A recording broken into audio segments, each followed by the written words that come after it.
আপনারা কেমন আছেন? আলহামদুলিল্লাহ। আল্লাহ তাআলা আমাদের সকলকে ভালো রাখুন, সুস্থ রাখুন, যতদিন রাখবেন ঈমানের সাথে রাখুন। বলুন আমিন।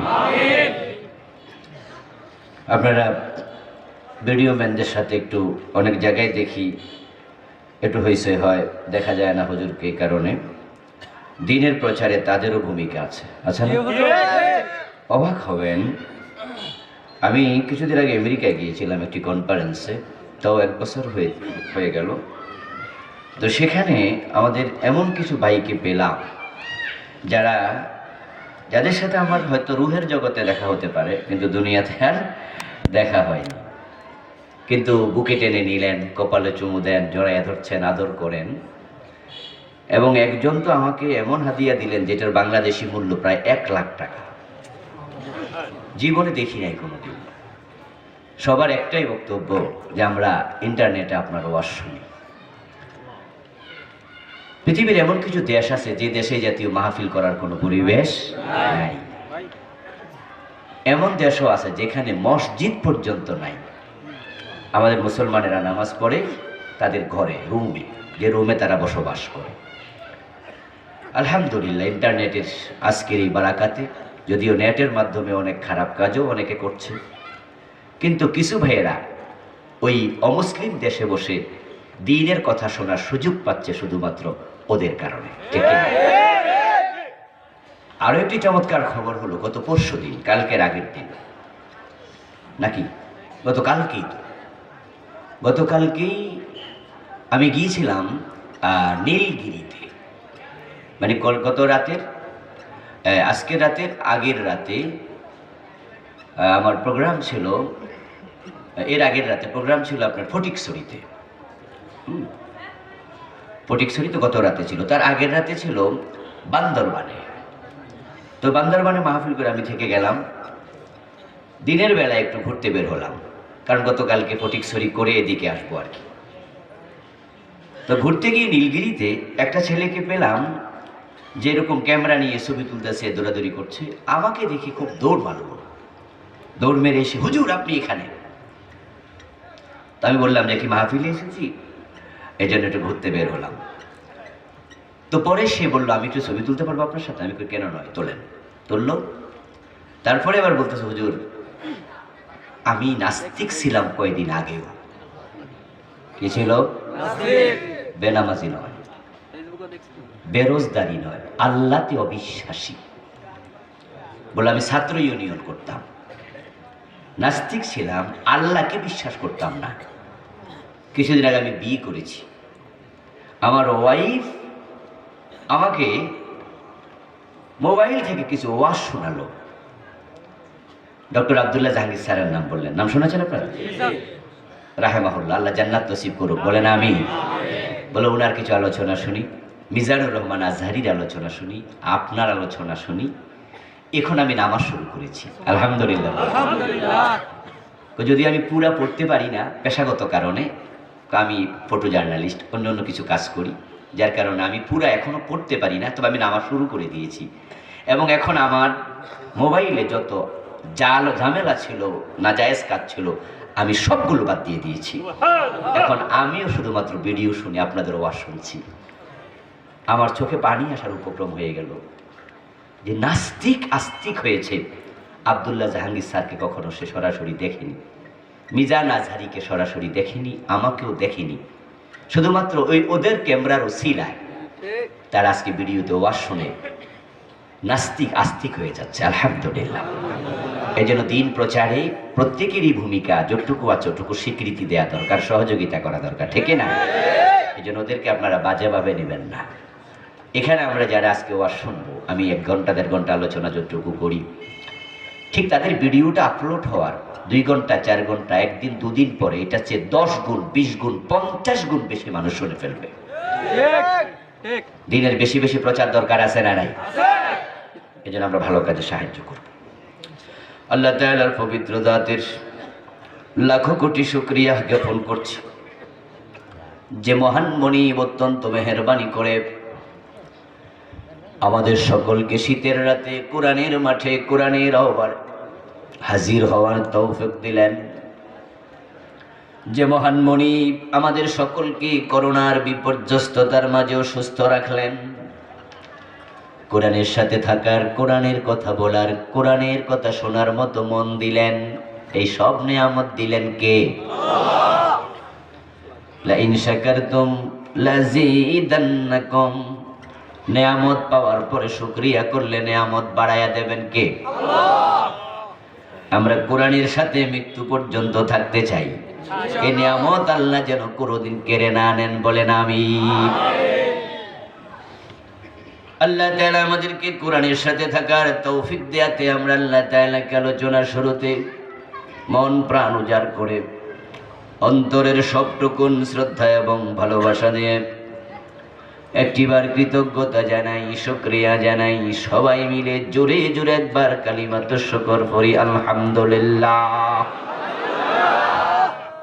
দুরূদ ও সালাম বিশ্ব নবী সাইয়্যিদুল মুরসালিন, ইমামুনা কুদওয়াতুনা হাবিবুনা উসওয়াতুনা সানাদুনা তাবিবু কুলুবিনা মুহাম্মাদুর রাসূলুল্লাহ সাল্লাল্লাহু আলাইহি ওয়াসাল্লামের উপর সাহাবায়ে কেরাম ও শুহাদায়ে জামেরা আলা ইল্লিয়িন আল্লাহ তাআলার কাছে কামনা করছি, বলুন আমিন। সম্মানিত ভাইয়েরা, আমি আপনাদের সম্মুখে পবিত্র কোরআন মাজিদ থেকে সূরাতুল কাহফের 103 এবং 104 নম্বর আয়াতে কারিমা দুটি তেলাওয়াত করেছি। বিশ্ব নবীর পবিত্র মুখ অনুসৃত একখানা ছোট্ট হাদিসে নববী পাঠ করেছি। আল্লাহ তাআলা তৌফিক দান করলে এখান থেকে কিছু কথা বলবো। ওয়া মা তৌফিকি ইল্লা বিল্লাহ। হাশরের ময়দানে দুদল মানুষ আল্লাহর সম্মুখে হাজির হবে। একজন মানুষের চেহারা থাকবে সেদিন বড় উজ্জ্বল, উজুহুন ইয়াওমাইদিন নাদিরাহ। ওই মানুষগুলো হবে সফল। আরেক দল মানুষ আল্লাহর সম্মুখে হাজির হবে, ওয়াসওয়াদ্দাত উজুহুহুম, তাদের চেহারা হবে বড় কালো, তারা হবে ব্যর্থ। সফল যারা তারা হবে জান্নাতি, যারা ব্যর্থ তারা হবে জাহান্নামী। যারা হাশরের ময়দানে সফল হবে, ব্যর্থ হবে, ওই মানুষগুলো দুনিয়াতে একসাথে বসবাস করছে, একই জমিনে থাকে, একই দুনিয়ার হাওয়া বাতাস গ্রহণ করে, একই বাজারে খরচ করে। সফল ব্যর্থ মানুষগুলো সেদিন আলাদা হবে, কিন্তু আজকে তারা একসাথে এক সমাজেই থাকছে। হতে পারে তারা এক ঘরের লোক, হতে পারে তারা স্বামী স্ত্রী, হতে পারে তারা বাবা মা, হতে পারে তারা বাবা এবং সন্তান। আজকে একসাথে থাকে, এক বিছানায় ঘুমায়, এক কম্বলের নিচে ছিল হযরত নূহ এবং হযরত নূহের বউ, হযরত লূত এবং হযরত লূতের বউ এক ঘরে ছিল, এক কম্বলের নিচে ছিল, এক খাটে ঘুমাতো। কিন্তু হাশরের ময়দানে লূত নবী সফল, তার বউ হবে ব্যর্থ। বাবা এবং ছেলে এক ঘরে ছিল, হযরত ইব্রাহিম আলাইহিস সালাম এবং তার বাবা আজর, হযরত নূহ আলাইহিস সালাম এবং তার ছেলে কেনান এক ঘরের লোক, ঠিক না? এক ফাতিলের ভাত খাইতো, একসাথে রান্না হতো, একসাথে ছিল, এক ঘরেই তো বড় হয়েছে। কিন্তু বাবা আজর ব্যর্থ, নবী ইব্রাহিম সফল। নবী মুহাম্মদ সাল্লাল্লাহু আলাইহি ওয়াসাল্লামের সাথে একসাথে বড় হয়েছে, বেড়ে উঠেছে।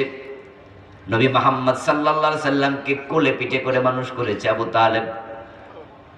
শিয়াবে আবি তালেবের জেলখানায় 3 বছর ছিলেন নবী মুহাম্মদ সাল্লাল্লাহু আলাইহি ওয়াসাল্লাম। আবু তালেব চাচা ভাতিজাকে আলাদা রাখেন নাই, স্বেচ্ছায় জেলও কাটছে। ভাতিজাকে আমি আলাদা রাখবো না। হাশরের ময়দানে বিশ্ব নবী সফল, চাচা আবু তালেব ব্যর্থ। একই ঘরের লোক, একই বাড়ির লোক, একই সমাজের লোক, একই দেশের লোক, আজকে আমরা একসাথে আছি, হাসরের ময়দানে দুভাগে বিভক্ত হব। এক দলের চেহারা উজ্জ্বল, ডান হাতে আমল নামা যাবে, আরেক দলের চেহারা কালো, বাম হাতে আমল নামা যাবে। সকল মানুষগুলো সেদিন আনন্দে লাপাত থাকবে। যখন তাদের ডান হাতে আমল নামা দেয়া হবে, তখন ডান হাতে আমল নামা পাওয়ার পরে ফায়ানকালিবু ইলা আহলিহি মাসরুরা। আল্লাহ তাআলা কোরআন মাজিদে বলেন, ডান হাতে আমল নামা পাইয়া তখন হাসরের ময়দানে পরিবার পরিজনের কাছে দৌড়াতে দৌড়াতে আনন্দে লাপাতে লাপাতে যাবে। আমল নামা পাওয়ার আগে ছেলে মা দেখলে পলাবে, বাবা ছেলে দেখলে পলাবে, স্ত্রী স্বামী দেখলে পালাবে। ইয়াউমা ইয়াফিরুল মারউ মিন আখিহি ওয়া উম্মিহি ওয়া আবিহি। কিন্তু আমল নামা হাতে পাওয়ার পরে ডান হাতে পাইলে আর পালাবে না, তখন সে পরিবার পরিজনকে খুঁজবে। মাসরুরা, খুব আনন্দে থাকবে। ফায়াকুলু হাবু মুকরাউ কিতাবিয়া। তখন সে আত্মীয় স্বজন আপনজনদেরকে পেলে বলবে, আমার আমল নামা পড়ো পড়ো পড়ো, দেখো কত চমৎকার আমল নামা। আমার আল্লাহ আমার এটা ডান হাতে দিয়া জান্নাতের ঘোষণা দিয়ে দিয়েছে।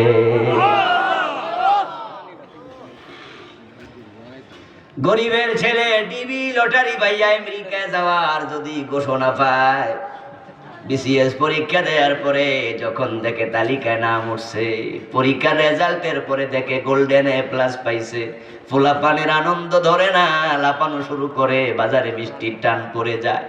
এত খুশি, আজকে খুশি রাখার কোনো জায়গায় নাই। কিন্তু যে ফেল করছে সে কিন্তু ঘর থেকে বের হতে চায় না। সে লজ্জায় মানুষকে মুখ দেখাতে চায় না। ইউআদ্দু লাও আন্না বাইনাহা ওয়া বাইনাহু আমাদাম বাঈদা। যাদের অবস্থা খারাপ, বাম হাতে আমল নামা, সেদিন তাদের চেহারা কালো হয়ে যাবে, তারা ব্যর্থ। তাদের প্রত্যেকে মনে মনে আকাঙ্ক্ষা করবে, যদি আজকে আমার হিসাবটা না নেওয়া হতো। আমল নামা আল্লাহ দিছে বাম হাতে, যদি কইতো যে আমল নামা দিলাম, যা হিসাব টিসাব নিব না, যদি এটাই হতো, এটাই হতো, আরে দূরত্ব যদি বেড়ে যেত আমার মাঝে আর হিসাবের মাঝে, কত না ভালো হতো। তারা সেদিন ব্যর্থ, তারা সেদিন কাঁদবে। এই ব্যর্থ মানুষগুলো ব্যর্থ হবে যেদিন, সেদিন তারা বুঝবে তারা ব্যর্থ। কিন্তু আজকে দুনিয়া আছে, তারা মনে করছে তারা ব্যর্থ না, তারা সফল। তারা বুঝেই না তারা যে ব্যর্থদের তালিকায় আছে। আল্লাহ তাআলা সূরাতুল কাহফের 103 নম্বর আয়াতে এই কথাটাই বলছে, বল হে নবী আপনি বলুন, হাল নুনাব্বিউকুম, আমি কি তোমাদের খবর দেব নাকি, বিল আখসারিনা আমালা, ওই মানুষদের ব্যাপারে যারা আমলের দিক থেকে ক্ষতিগ্রস্ত। আল্লাযীনা দাল্লা সাইয়ুহুম ফিল হায়াতিদ দুনিয়া, দুনিয়ার জীবনে যাদের সকল কর্মতৎপরতা হচ্ছে ব্যর্থ। ওয়াহুম ইয়াহসাবুন, কিন্তু তারা মনে করে আন্নাহুম ইহসিনুনা সুনআ, তারা ভালো কাজই করে চলছে। তারা যে ব্যর্থ এটা তারা বুঝতে পারছে না। ও নবী আপনি বলুন, আমি কি এমন ব্যর্থ মানুষের খবর তোমাদেরকে দেব নাকি? কারা কারা ব্যর্থ তাদের খবর আল্লাহ বলে নবীকে দেওয়ার জন্য। নবী প্রশ্ন করছে, আমি খবর দিতে চাই, তোমরা শুনবে নাকি? এখন আমরা যারা নবীর উম্মত আছি, ব্যর্থ মানুষদের খবর আমাদের শোনা জানা দরকার আছে না নাই? আল্লাহ শোনাতে চায় ব্যর্থদের তালিকা, সফলদের তালিকাও আমরা কোরআন হাদিসে পড়েছি। জান্নাতীরা সফল, জাহান্নামীরা ব্যর্থ। আমার বন্ধু, এখন যারা জাহান্নামী তারা ব্যর্থ মানুষ, তাদের তালিকা আল্লাহ তাআলা নবী মুহাম্মদ সাল্লাল্লাহু আলাইহি ওয়াসাল্লামকে বলেন, আপনি শোনায়া দেন। জাহান্নামীদের তালিকা, ব্যর্থ মানুষদের তালিকা শুনতে হবে, জানতে হবে।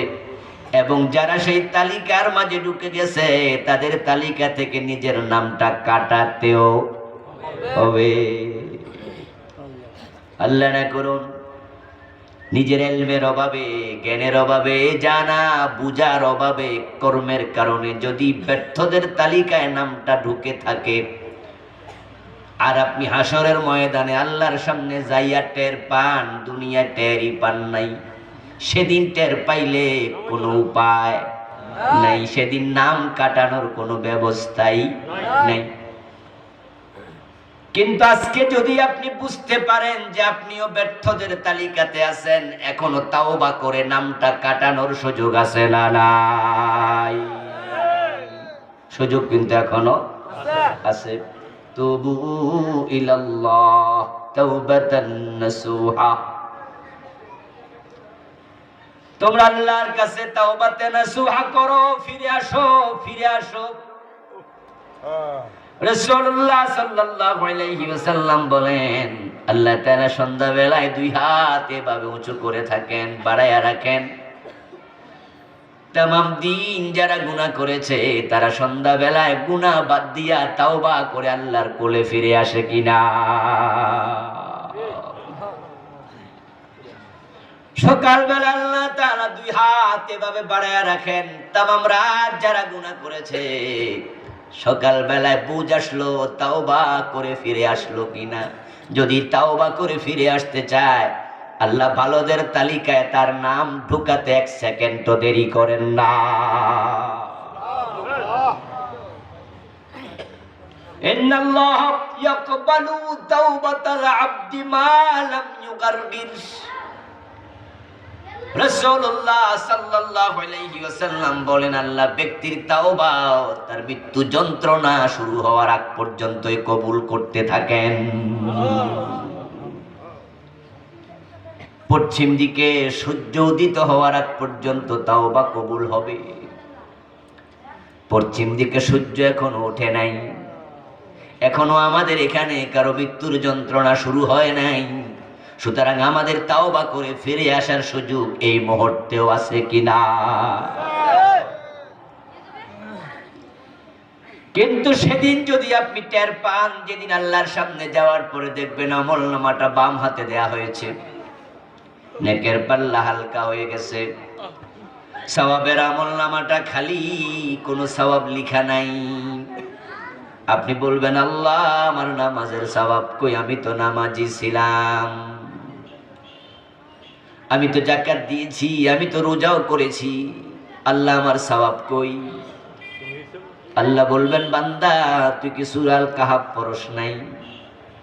সেখানে তো আমি বলছি, আল্লাযীনা দাল্লা সাইয়ুহুম ফিল হায়াতিদ দুনিয়া, এমন কিছু মানুষ থাকবে, আছে এবং ছিল, যাদের দুনিয়ার কোনো আমল কবুল হয় নাই, সব ব্যর্থ। বিল আকসারিনা আমালা, আমি কি খবর দেব নাকি যারা আমলের দিক থেকে ক্ষতিগ্রস্ত, নামাজ পড়েছে কিন্তু আমল কবুল হয় নাই, রোজা রেখেছিল রোজা কবুল হয় নাই। আমার বন্ধু যারা পীরের পায়ে সিজদা দেয়, তারা কি জুমার নামাজে যায় না? নামাজও পড়ে, পীরের পায়েও সিজদা দেয়, এমনও কিছু আছে না নাই? যারা কাদিয়ানি, তাদের কি মসজিদ নাই? তারা কি রোজা রাখে না, নামাজ পড়ে না? বলুন তো আওয়াজ করে, কাদিয়ানি হাসরের ময়দানে সফল না ব্যর্থ? পীরের পায়ে সিজদা দেয়, তারা সফল না ব্যর্থ? রোজা রেখে লাভ কি? তুই তো ব্যর্থ। ও কাদিয়ানি, তুই নামাজ পড়েছিস, তুই যাকাত দিছস, হজও করছস, কথা ঠিক, কিন্তু তুই তো ব্যর্থ। ব্যর্থদের তালিকায় তোর নাম আছে, দেখ। সেদিন সে বুঝবে, হায়রে আমি তো কাদিয়ানি ছিলাম, বিশ্ব নবীর শেষ নবী মানি নাই, তাই আমার তো ঈমানটাই নাই। তুই নামাজ দিয়া লাভটা কি? নামাজ পড়েছি, কবুল তো হয় নাই, আমার তো ঈমানই নাই। ঈমান হলো একের মতো, নেক আমল হলো ডান পাশে শূন্যের মতো। যদি এক না থাকে, শূন্য দিয়া লাভ নাই। এক যদি থাকে, শূন্য একটা দিলে 10 হবে, দুটা দিলে 100, তিনটা দিলে 1000, 5টা দিলে 1 লাখ। কিন্তু যদি তুমি তোমার একটা মুছে দাও, শূন্য যতই থাকুক, একবিহীন শূন্যের কোনো মূল্য নাই। দাল্লা সাইয়ুহুম ফিল হায়াতিদ দুনিয়া, দুনিয়ার জীবনে যা করেছো সব বাতিল, ব্যর্থ। এইভাবে আরো কতজন, আমি জাস্ট 2টা উদাহরণ দিলাম মাত্র, কাদিয়ানী এবং পীরের সেজদাকারী। এর বাইরেও ডজন ডজন কাম আছে যেগুলো আপনারা অনেকে করতেছেন, আবার নামাজও পড়তেছেন। হাসরের ময়দানে ধরা খাইয়া যাবেন। ধরা খাওয়ার পরে আল্লাহর কাছে সেদিন চিৎকার দিয়ে সে ব্যক্তি বলবে, রব্বানা, ও আমাদের রব, ও আল্লাহ, তোমার কাছে একটা দরখাস্ত, ওয়ালাউ আন্না লানা কাররাতান ফানাকুনা মিনাল মুমিনিন। আল্লাহ, আমি যে ব্যর্থ এটা আমি বুঝেছি, একটা দরখাস্ত, আমার দুনিয়ার একবার পাঠাও, আমি আর ব্যর্থ হব না, আমি ভালো মোমেন হয়ে তারপরে আবার ফিরে আসব। ও আল্লাহ, আমার দুনিয়া পাঠাও। ফাইন উদনা ফাইন্না যালিমুন। আল্লাহ যখন পাঠাবে না তখন আল্লাহর আরো কত কথা কইয়া রাজি করাতে চাইবে। আল্লাহ, ও আল্লাহ, আমি যদি দুনিয়া গিয়ে আবার ব্যর্থ হই, আমি অন্যায় করি, কুফরি করি, শিরিক করি, নিফাক করি, হারাম খাই, বেদাত করি, আল্লাহ, তাহলে ইন্না যালিমুন, আমি বলে গেলাম আমি জালেম, তুমি যা মনে চাও তাই করো, আমার বেশি করে শাস্তি দিও, কিন্তু আমার দয়া করে একটা বার পাঠাও, একটা বার পাঠাও, একটা বার পাঠাও। আমার ভাইয়ারা, সেদিন ব্যর্থ লোকটা দুনিয়া আসতে চাইবে, ভালো হতে চাইবে, আল্লাহ তাআলা তার দরখাস্ত কবুল করার কোনো সম্ভাবনা আছে নাকি? সেদিন বুঝবে, কিন্তু বুঝে কোনো লাভ নেই। বোঝো, নৌকা ডোবার আগে নৌকা ডুবাইয়া বুঝা কোনো লাভ নাই। নৌকা দিয়ে পারাপার চলছে, বাজারের দিন, নৌকার যাত্রীর অভাব নাই, লাইনে দাঁড়ায় আছে। 10 জন উঠতে পারবে, উঠছে 13 জন 14 জন। মাঝি হাতে ধরে পায়ে ধরে যাত্রী, আর একজন উঠিও না, ডুববা যাইব। এক ফেটওয়ালা মোটা সোটা ঘাড় মোটা, ঘাড় তেরাইয়া কয়, মিয়া 13 জন উঠছে, ডুবে না, শুধু আমারটা ডুববো, রাখো তোমার ডুবা ডুবি। মাঝি কয়, তোর হাতে দড়ি পায়ে দড়ি, মাপসাই উঠিস না। কারে বেড়া, একজন কিচ্ছু হইতো না, আমার জরুরি কাম আছে, এটা কইয়া উঠছে লাভ দিয়া। উঠতে দেরি আর মাঝি কই, কইছিলাম নি, হেতে কয়, হ্যাঁ না বুঝছি, বুঝলি রে, তবে আমরা রে ডুবাইয়া। এমন কিছু বেকুব আছে না নাই? ডুবাইয়া বুঝে কোনো লাভ নাই। এই মাহফিল গুলো থেকে কিছু শিখে বাড়ি যেতে হবে, ঠিক কিনা? আমার বন্ধু সেদিন সে চিৎকার দেবে, কানবে, আল্লাহ, আমার দুনিয়া একটা বারের জন্য পাঠাও।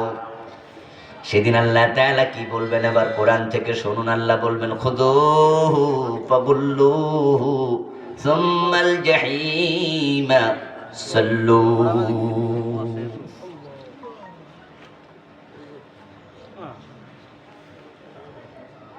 ও ফেরেশতারা, তারে ধর। 70 বছর 80 বছর স্বাধীনতা দিছিলাম, হেতে আমার ইসলাম তো মানে নাই, উল্টা যারা মানছে তারারে মৌলবাদী রাজাকার বলে গালি দিছে। এতে তো মানে নাই, আমার দ্বীনের পথে যারা চলছে উল্টা বাধা দিছে, ঠিক না? এতে নিজে তো মাহফিলের আয়োজন করে নাই, কোরআনের মাজলিসের আয়োজন করে নাই, যে যুবকরা আয়োজন করছে উল্টা তাদেরকে বাধা দিছে। এই যে চমৎকার কোরআনের মাহফিল আয়োজন করেছে যুবকেরা, তাদের বিরুদ্ধে কথা বলছে। এই দরকার কি এত মাহফিল? হ্যাঁ, এগুলো টাকা তুলে খাইয়ালা, এগুলো টাকা দিও না, এসব মাহফিল টাফিল দরকার নাই। হুজুররা এসেই তো আমাদের বিরুদ্ধে কথা বলবে, কি দরকার?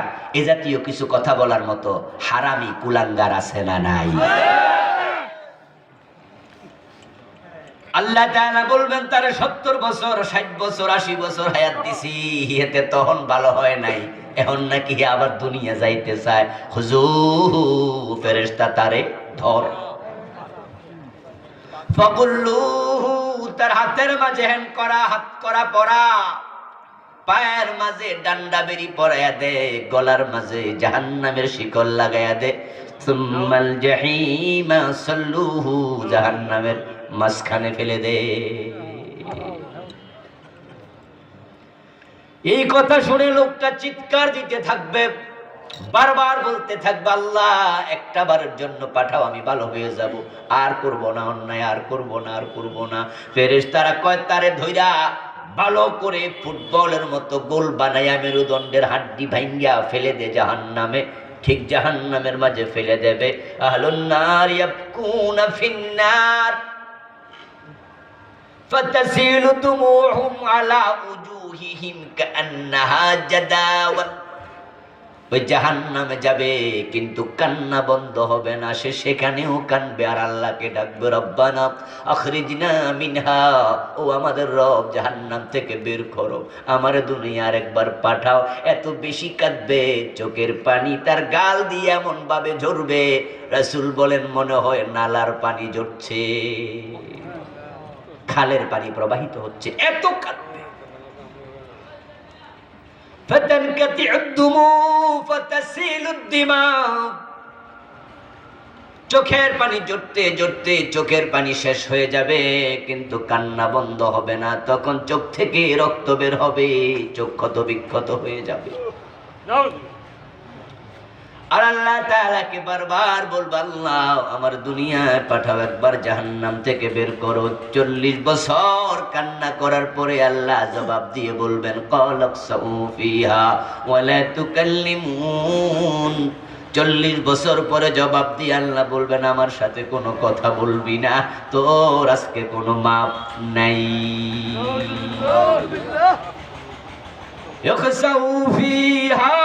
জাহান্নামের আগুনের মাঝে লাঞ্ছিত অবস্থায় পড়ে থাক।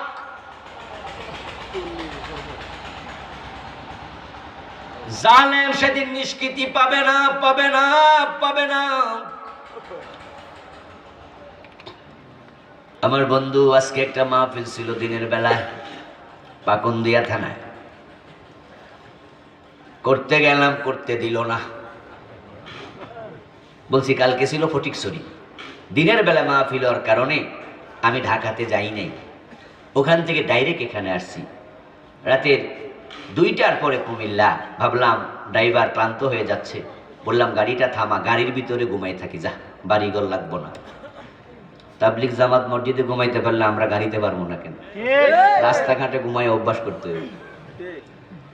গাড়ির ভিতরে ফজর পর্যন্ত ঘুমাইয়া ফজরের নামাজ পড়ে আবার রওনা দিলাম।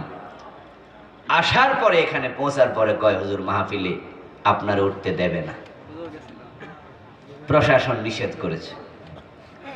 আমি বললাম কেন, কি অপরাধ, কোরআনের কথা বলবো? কই না, থানা থেকে নিষেধ করেছে। বললাম থানায় চলো। পরে এখানে বললো আমাদের ফাঁড়ি, আমাদের এখানে থানা নাই, থানার একটা অংশ ইনভেস্টিগেশন সেন্টার, তদন্ত কর্ম আপনাদের অফিস আছে, ওখানে গেলাম। সেখানে অফিসারকে বললাম কেন, কি অপরাধ আমাদের, কোরআনের কথা বলতে দেবেন না? ওরা আপনাদের থেকে অনুমতি নিয়েছে গত কয়দিন আগে, আপনারা বলছেন করো, এখন আমি পৌঁছে গেলাম, এত কষ্ট করে আসলাম, আর বলবেন না? এটা কেমন কথা? বলে স্যার উপর থেকে আদেশ আসছে, আমরা কি করব? পরবর্তী উপর অফিসারকে বললাম, উপর অফিসারকে জানাও, তাকে ধরাই দাও আমাকে, আমি কথা বলি। কোন কারণে নিষেধ করা হবে কোরআনের কথা বলতে?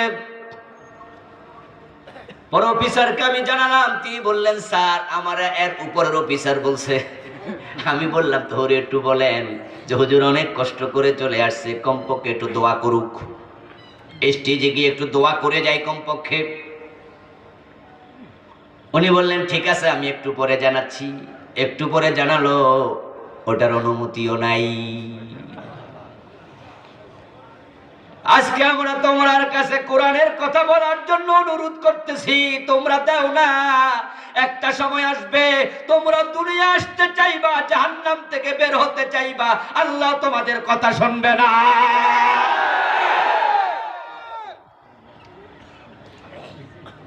না সেটার অনুমতি নেই, সেটার অনুমতি নেই। আমি এবার স্থানীয় নেতাদেরকে ডাকলাম, এই তোমাদের এলাকায় চেয়ারম্যানকে ডাকো। বললো, স্যার আমাদের সাবেক চেয়ারম্যান সাহেব একটু পাওয়ারফুল, বর্তমান চেয়ারম্যানের তুলনায় ওনার একটু রাজনৈতিক শক্তি একটু বেশি, তো ওনাকে ডাকো। পরে ওনাকে ডাকলো ফোনে, উনি আসলো। আসার পর আমি বললাম, কিরে ভাই, আপনার এলাকা আমি এসে বসে আছি, দোয়া করতে পারবো না? কেমন কথা হলো এটা? প্রশাসন অনুমতি দিচ্ছে না, আপনি তো নেতা। তখন উনি বিভিন্ন জায়গায় ফোন টোন করে তারপর উনি আমার বললো, হুজুর চলেন, ঠিক আছে, কমপক্ষে দোয়াটা করে যান, দায়িত্ব আমি নিলাম। স্টেজে উঠে 5-7 মিনিট ছিলাম, দোয়া করে নেমেছি। কোরআনের মাহফিল করব, কোরআনের কথা বলবো, আল্লাহর কথা বলতে তোমরা যারা বাধা দিচ্ছ, হাসরের ময়দান আল্লাহ তোমাদের ক্ষমা করবে না। তোমরা দ্বীনের দুশমন, আল্লাহ দুশমন, তোমরা ব্যর্থ হবে সেদিন। কিন্তু আমরা তোমাদের হিতাকাঙ্ক্ষী, কল্যাণকামী, হাসরের ময়দানে তোমরা ব্যর্থ হও, তোমরা জাহান্নামী হও, আমরা সেটা চাই না। এজন্যই তো আমরা তোমাদেরকে বলি, তাওবা করো, এখনো তাওবা করার সুযোগ আছে না নাই? আমার বন্ধু, হাসরের ময়দানের মানুষগুলোর চিৎকার হবে, কিন্তু সেদিন কেঁদে লাভ নাই, সেদিন বুঝবে, সেদিন বুঝেও লাভ নাই। পরীক্ষার রেজাল্ট হওয়ার পরে দেখলেন আপনার ছেলে ফেল করেছে, 10 সাবজেক্টের মাঝে 9 সাবজেক্ট পাস, অঙ্কের মাঝে পাইছে সে 2 নাম্বার কম। এখন 2 নাম্বার কম পাওয়ার কারণে ফেল করেছে। এখন ফেলের দিন, যেদিন রেজাল্ট প্রকাশ হয়েছে, সেদিন চিৎকার দিয়া যদি স্যারের বাড়িতে হাজির হইয়া কয়, স্যার আমি অঙ্কটা আর একটু ভালো কইরা দেই, সুযোগ আছে?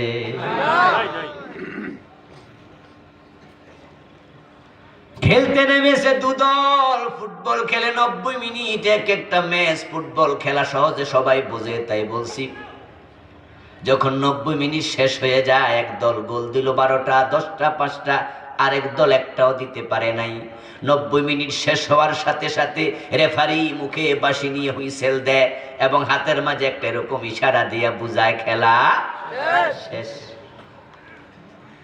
এখন যারা একটা গোলও দিতে পারে নাই, তারা 11 জন দৌড়াইয়া যদি রেফারির হাতে ধরে, পায়ে ধরে, সাইপে ধরে কয়, স্যার আর 5টা মিনিট দেন, দেখবেন গোল কেমনি ফিরাই। রেফারি মুস্কি হাসি দিয়ে কইব, 90 মিনিটে পারো নাই, 5 মিনিট। আরে আমার স্যার, হাত স্যার, পা স্যার, তারা যদি ওনার হাতে পায় আরো যত জোরে ধরে, উনি তত জোরে ধাক্কা মারবে, ঠিক কিনা? সময় শেষ। এখন 11 যদি আমরা মাঠে যাইতাম না, মাঠে বইয়া বইয়া কানমু, উনি কইব, তোরা রাত পর্যন্ত কান, কালকা সকাল পর্যন্ত কান, কিন্তু সময় আর ফিনিশ। এখন 1 ফোঁটা চোখের পানি বড় দামি। রাসূল সাল্লাল্লাহু আলাইহি ওয়াসাল্লাম বলেন, মা মিন আবদিন মুমিন ইয়াখরুজু মিন আইনাইহি দুমু ওয়ালাউ কানা মিসলা রাসিদ দুবাব মিন খাশিয়াতিল্লাহ ইল্লা হারামাল্লাহু আলাইহিন নার। মুমিন যদি আল্লাহর ভয়ে চোখ থেকে মাছির মাথা পরিমাণ ছোট্ট 1 ফোঁটা পানি ঝরাতে পারে, ওই পানিটা তার গণ্ডদেশে আসার সাথে সাথে আল্লাহ তাআলা জাহান্নাম হারাম করে দেয়। তখন মনে মনে কানবা, ড্রেনের মতো পানি ঝরাইবা, লাভ হবে না। কিন্তু এখন যদি কান্দ, 1 ফোঁটা জাহান্নাম হারাম হয়ে যাবে। 2টি ফোঁটা আল্লাহর কাছে খুব প্রিয়। একটা ফোঁটা হলো শহীদের রক্তের ফোঁটা, আর একটা হলো মুমিনের চোখের পানির ফোঁটা। ওই 2 ফোঁটা জাহান্নামের আগুন নিভাইয়া দেয়। রাতের গভীরে যে কাঁদতে জানে, সে শুধুমাত্র জান্নাতি পায় না, তার জন্য শুধু জাহান্নামের আগুনই হারাম হয় না। যে ব্যক্তি একান্তে কেঁদে কেঁদে আল্লাহকে ডাকতে পারে, আল্লাহ কিয়ামতের দিন তাকে আরশে আজিমের তলার মেহমান বানাবে। সাবাতুন ইউযিল্লুহুমুল্লাহু ফি যিল্লিহি ইয়াওমা লা যিল্লা ইল্লা যিল্লুহু রাজুলুন যাকারাল্লাহ খালিয়ান ফাফাদাত আইনাহু। বিশ্বনবী বলেন 7 ব্যক্তিকে আল্লাহ তাআলা আরশে আজিমের নিচে জায়গা দেবেন হাসরের ময়দানে, যাদের হিসাব নিকাশ ছাড়াই জান্নাত দেয়া হবে। তাদের মাঝে একজন হলো সেই ব্যক্তি যে আল্লাহর ভয়ে কাঁদতে কাঁদে। এখন তওবা করো, সব মাফ হবে। 100 খুন করেছো সেটাও মাফ হবে, 500 বার জেনা করেছো সেটাও মাফ হবে, মূর্তি পূজা করেছো তওবা করে কালেমা পড়ো সেটাও মাফ হবে। এখানে সব মাফ হয়, কিন্তু এখান থেকে যাওয়ার পরে মাফের সুযোগ আর নাই। এখন এবার আপনাদের থেকে আমি জানতে চাই, ওখানে গেলে তো আর মাপ নাই, মানে চোখ বন্ধ, মৃত্যুর গড়গড়া শুরু হলে আর ক্ষমা নাই। এখন মৃত্যু আমাদের কবে হবে কেউ জানা, কারো কি জানা আছে? আজকে হওয়ার সম্ভাবনা আছে না নাই? তাহলে তাওবাটা কালকের জন্য বাকি রাখা যাবে কি? আমি আপনাদের সম্মুখে ব্যর্থ মানুষের তালিকা তুলে ধরব,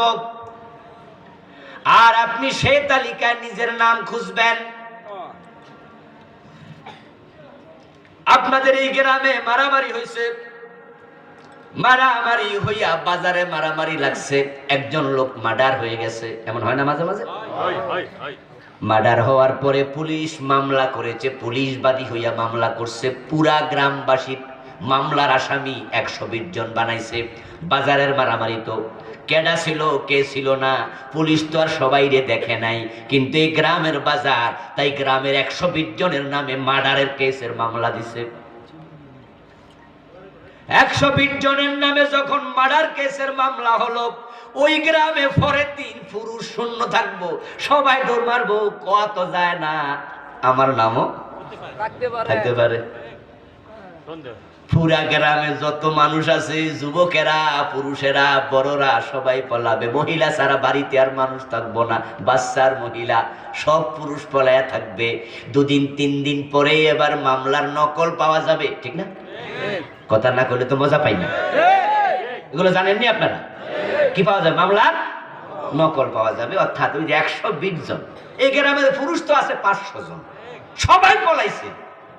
নকল পাওয়ার আগে সবাই টেনশন, আমার নামও তো থাকতে।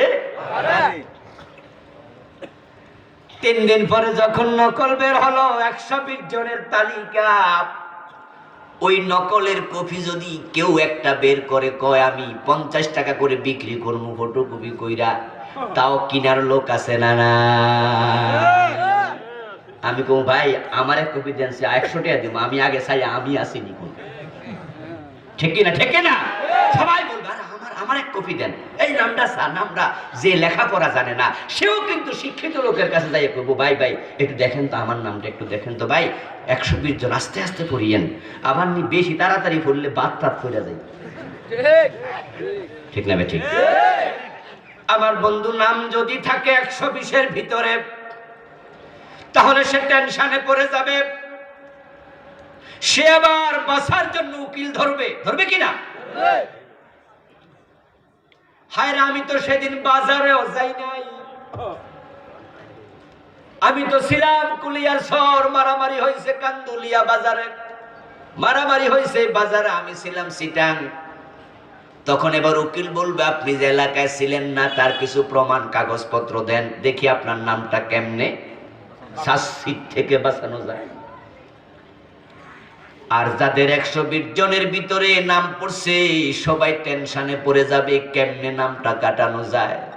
আর যাদের নাম নাই ওই লোকগুলার মনে প্রশান্তি। এখন ব্যর্থ যারা আছে ওরা হলো 5 দল মানুষ। এই 5 দলের নাম আমি আজকের মাহফিলে কম বেশি তুলে ধরবো সংক্ষেপে হলেও। এখন এই 5 দলের ভিতরে আমাদের সবাই নিজের নামটা আছে কিনা খোঁজা দরকার আছে না? না,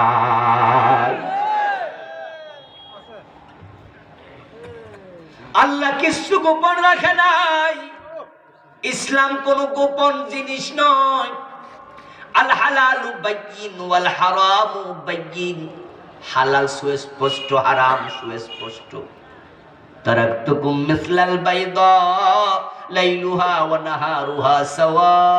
সাওয়াউন। রাসূলুল্লাহ সাল্লাল্লাহু আলাইহি সাল্লাম বলেন, আমি তোমাদেরকে দিনের সুস্পষ্টতার উপর রেখে যাচ্ছি। মধ্যাহ্নের দুপুর বেলায় মধ্যাহ্নে আকাশে যখন সূর্য জল জল করে জ্বলে, তখন যেমন হাতের সুই মাটিতে পড়ে গেলে বাতি লাগে না, এটা চোখে দেখা যায়, ঠিক আমি তোমাদেরকে সুস্পষ্ট দিনের উপর রেখে যাই। দিন এবং রাত সমান, গোপনীয়তা কিচ্ছু নাই। হাসরের ময়দানে কে সুপারিশ করবে, কে সুপারিশ পাবে, কার কি অবস্থা হবে, কে ডান হাতে আমলনামা পাবে, কে বাম হাতে আমলনামা পাবে, কে প্রথম সারিতে জান্নাতে যাবে, সব বিষয় আল্লাহ কখন বিচার করবে, কিভাবে বিচার করবে, হাসরের ময়দানে কতকাল থাকা লাগবে, আরশের নিচে কারা কারা থাকবে, সেদিন কারা আনন্দিত হবে, কারা ব্যর্থ হবে, সব বিস্তারিত আলোচনা কোরআনে আছে না নাই? কিচ্ছু গোপন নাই, সব স্পষ্ট।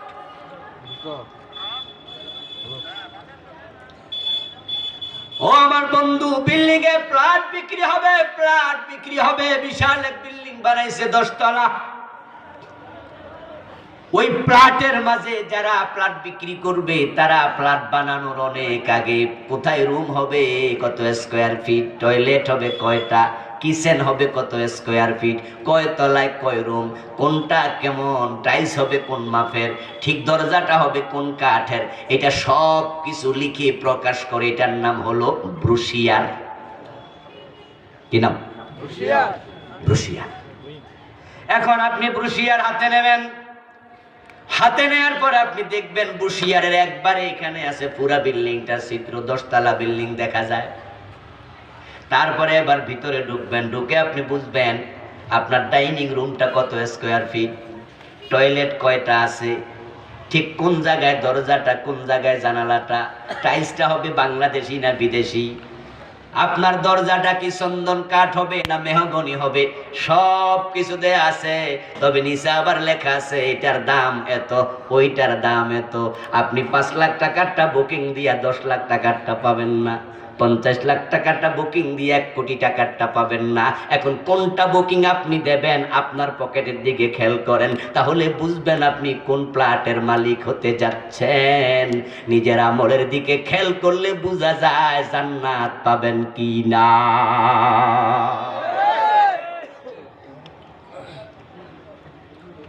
আল্লাহ কিছু গোপন রাখে না, এবং আল্লাহ বলছে আমি জালেম না, আমি জুলুম করি না।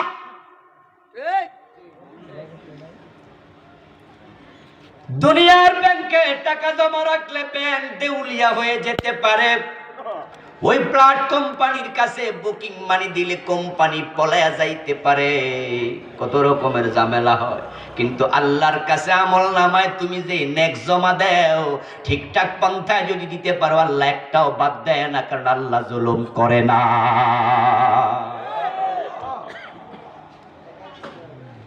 তাই হাসরের ময়দানে যারা ব্যর্থ হবে, যারা জাহান্নামী হবে, আল্লাহ তাদেরকেও কথা বলার সুযোগ দেবেন, কারণ তিনি তো নেই বিচারক। আল্লাহ চাইলে আমলনামার কোনো দরকারই ছিল না। আপনি নেক করেন আর বদ করেন, সব লেখা হয়, একটাও লেখা থেকে বাদ যায় না। এমন আয়াত কোরআনে আছে না নাই?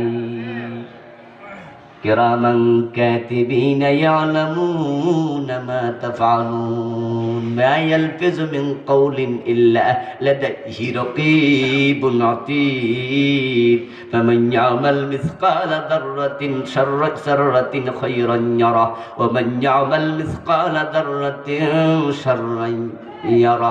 সব লেখা হয়। আরে লেখা কি দরকার? হাসরের ময়দানে আল্লাহ হবেন একক ক্ষমতাওয়ালা।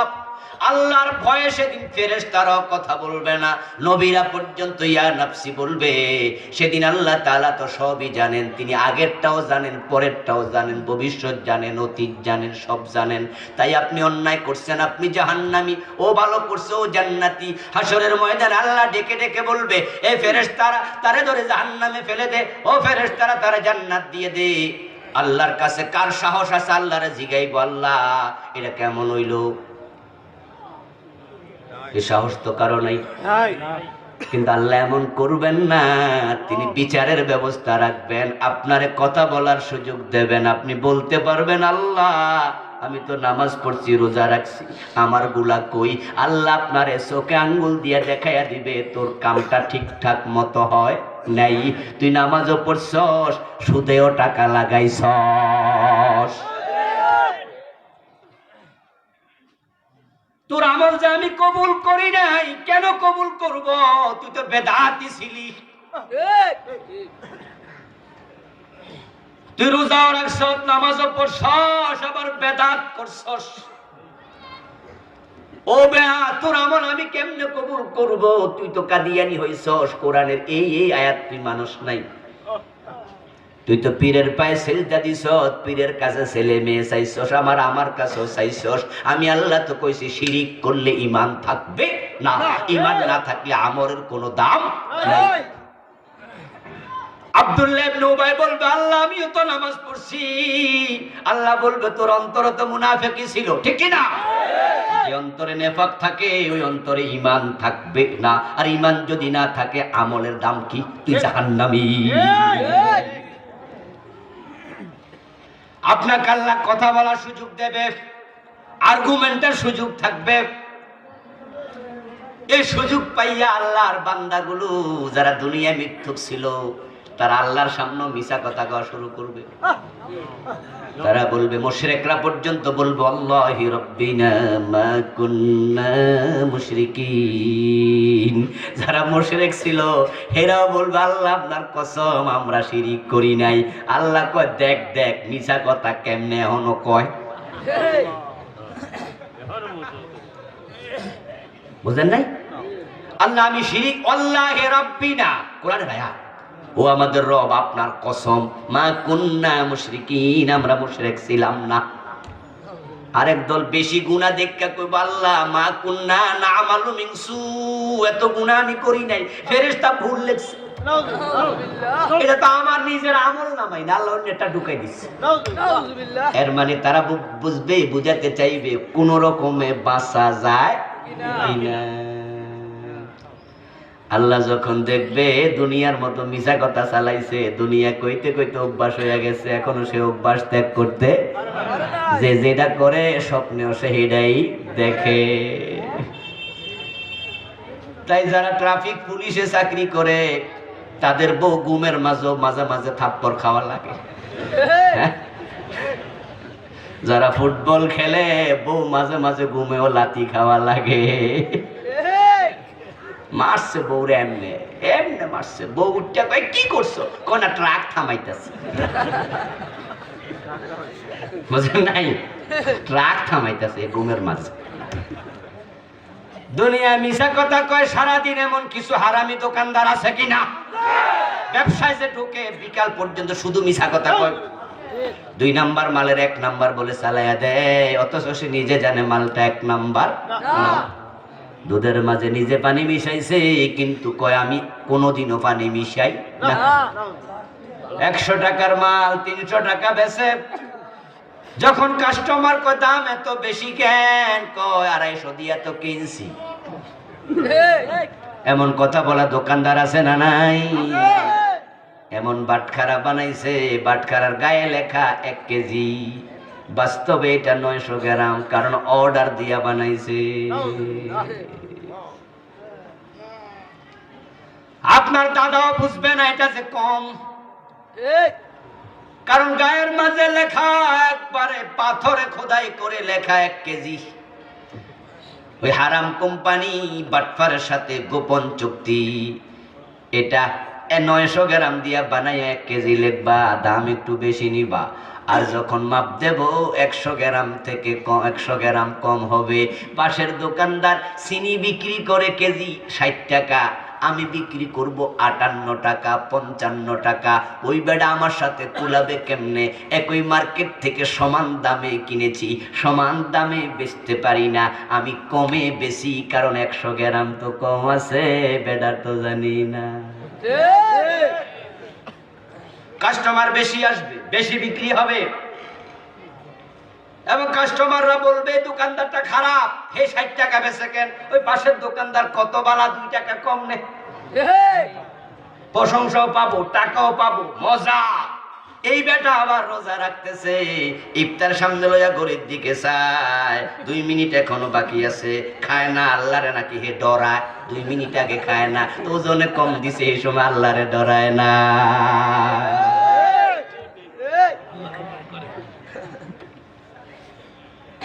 হাজি সাহেব নামাজে যায়, কত সুন্দর নামাজ পড়ে, নামাজি কপালে কালো দাগ ফলাইয়া দিছে নামাজ পড়তে পড়তে।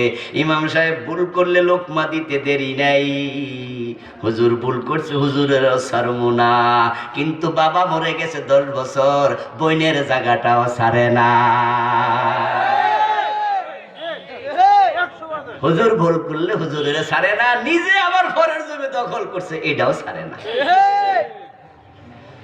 যখন হাসরের মাঠে বাটপার মিথ্যা বলা শুরু করবে, মুখের মাঝে আল্লাহ মোহর মেরে দেবেন, এমন আয়াত কোরআনে আছে না নাই?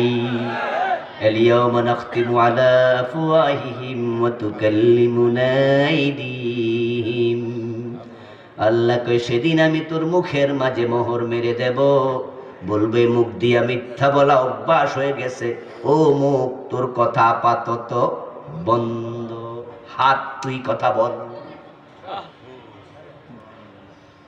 وتشهد أرجلهم بما كانوا يكسبون।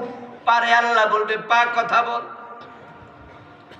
يوم تشهد عليهم ألسنتهم وأيديهم وأرجلهم। জিহ্বাকে আল্লাহ বলবে জিহ্বা ঠোঁট তোরা কথা বল, মুখকে বলবে তোর কথা বন্ধ। শাহিদা আলাইহিম সামউহুম ওয়া আবসারুহুম। কথা বলবে কান, কথা বলবে চামড়া, কথা বলবে চোখ, ওয়া জুলুদুহুম চামড়া কথা বলবে, আবসারুহুম চোখ কথা বলবে। আরে আল্লাহর বান্দা, এই হাত দিয়ে আল্লাহর বিরুদ্ধে কত কলম লিখেছ ব্লগের মাঝে, আল্লাহ কোরআন রাসূলের বিরুদ্ধে লেখালেখি করছে, এমন নাস্তিক ব্লগার আছে না নাই? কি কি লেখছো, হাত সেদিন বলতে থাকবে। এই ঠোঁট কাজে লাগাইয়া মাহফিলের বিরুদ্ধে কথা বলছো। আবুল কালাম আজাদ অনুরোধ করে একটু দোয়া করে যাব, তুমি বলছো না, তোমার মুখ সেদিন কাজে লাগাইছো, এই পায়ে হাইটা যাইয়া আল্লাহর দিনের বিরুদ্ধে মিছিল করছো। তোমার মেজাজ ছিল খুব কড়া, মেজাজটাকে কাজে লাগাইয়া মানুষ দৌড়াইছো, কত জনের ক্ষতি করছো, চগলখড়ি গীবত শেখায়াত যা করছো, আল্লাহ বলবে বলে দে, সব বলে দেবে। সেদিন কাউকে থামানোর ক্ষমতা তোমার থাকবে না। আল্লাহ এবার মুখের মোহরটা খুলে নেবেন, খুলে নিয়ে এবার বলবে, এবার তুমি বলো আমল নাকি তুমি করো নাই। قالوا لجلودهم لما شهدتم علينا। তখন আল্লাহর সাথে কথা বলার সাহস আর নাই, লজ্জা পেয়ে বলবে, ও আমার চামড়া রে, আমার বিরুদ্ধে কেন কথা বললি? ও আমার হাত, আমার পা, কত তেল তোরে মালিশ করেছি, ও মাথা কত শ্যাম্পু দিছি, ও চোখ তোকে চশমা দিয়া ধুলাবালি থেকে বাঁচাইছি, আজকে আমার বিরুদ্ধে কেন কথা বললি? কলু তখন দেহের অঙ্গ প্রত্যঙ্গ বলবে, চুপ করে থাক, দুনিয়ায় তুই বলেছিস, আমরা শুনেছি, আজকে আমরা বলার ক্ষমতা পেয়েছি, সব বলে দিয়েছি।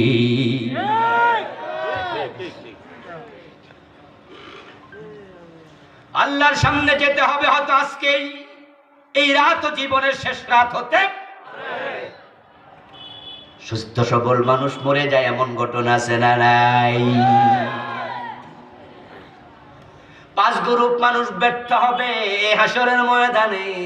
ওই 5 গ্রুপের মাঝে 3 গ্রুপের ইমানও নাই, আমলও নাই, আর 2 গ্রুপ আছে যাদের ইমানটা আছে কিন্তু আমল কবুল হবে না।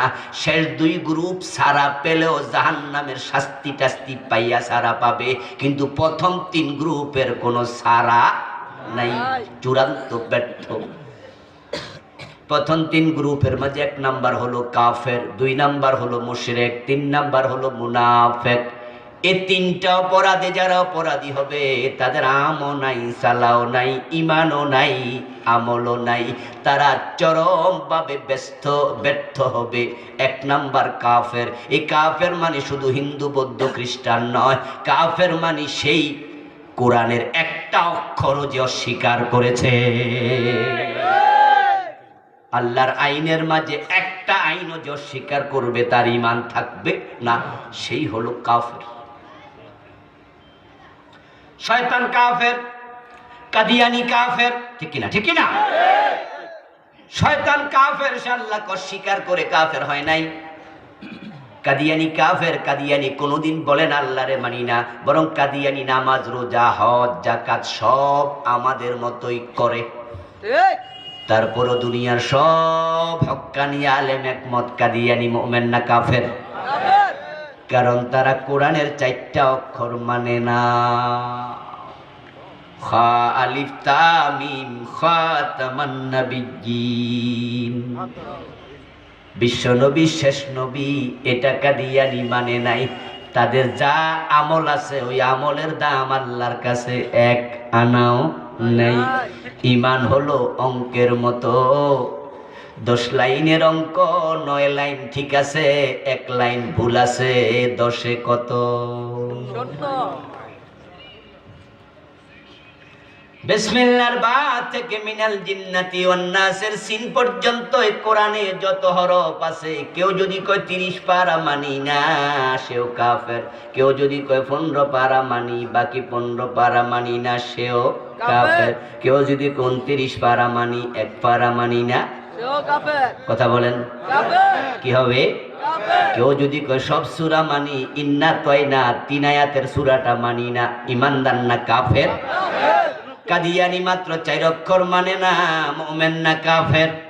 কেউ যদি বলে 3 অক্ষর মানি না, 2 অক্ষর মানি না, 1 অক্ষর মানি না, এখন যে 30 পারা মানে না সেও কাফের, যে মাত্র 1 অক্ষর মানে না সেও কাফের। কে বড় কাফের? ইয়েস। 10 লাইনের অঙ্কে 10টা ভুল তাও 0, 5টা ভুল তাও 0, 3টা ভুল তাও 0, 1টা ভুল। এটা অঙ্কের নিয়ম, এখানে কোনো যুক্তি চলবে না। ঠিক কিনা? ঠিক কিনা? দেহের অনেকগুলো অঙ্গ আছে যেগুলো একটা না থাকলে তুমি শেষ। যেমন বন্ধু আপনার সব অঙ্গ ঠিক আছে, কিডনি 2টা শেষ, বাঁচবেন? কিডনি 2টা চমৎকার, কিন্তু কলিজাটা পয়সা গেছে, বাঁচবেন? কলিজা কিডনি সব আছে, কল্লা কাইটা লাইছে, বাঁচবেন? একটা নাই তো আমনেই নাই। ওই রাস্তা দিয়ে চলছে, ট্রাক যাচ্ছে, একবারে মাজা বরাবর চাক্কা গেছে ট্রাকের, লোকটার পেটের নাড়ি বুড়ি সব বাইরে হয়ে গেছে। এটা কি বেঁচে আছে? মরে গেছে।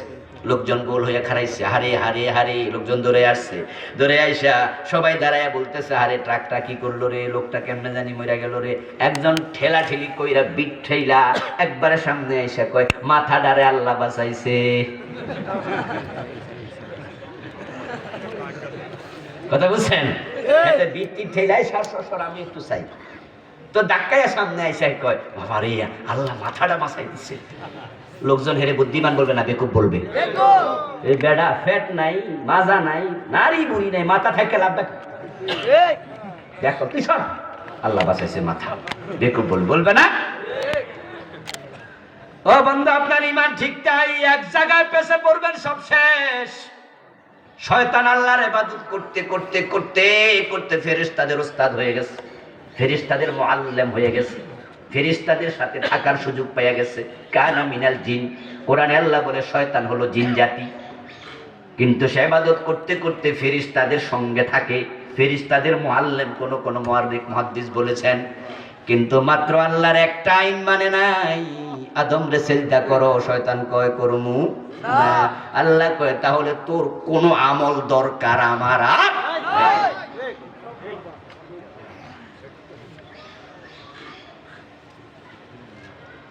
আমার বন্ধু সাবধান, ওই শয়তান রে কাফের কইয়া মজা নিয়েন না। তাবলীগ আপনার কি জানি বলে কাদিয়ানি রে কাফের বলে মজা নিয়েন না। তাদের মতো একই মাসালায় যদি আপনি পড়ে যান আপনার উপায় থাকবে না। এখন এই দেশে হাজার হাজার নামাজির অবস্থা ঠিক আজকে তাই, হাজার হাজার রোজাওয়ালার অবস্থা ঠিক তাই।